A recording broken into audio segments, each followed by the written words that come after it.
தமிழக வெற்றி கழகத்தினுடைய வெற்றி தலைவர், வருங்கால முதல்வர்,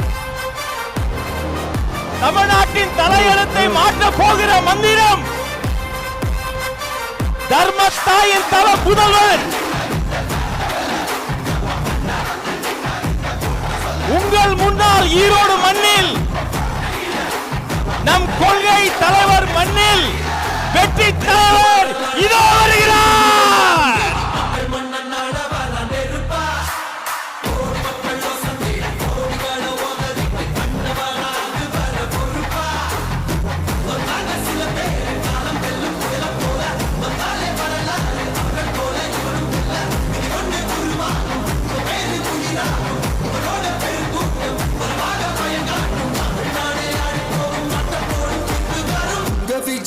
விஜய் உயிர் என்ன வரனா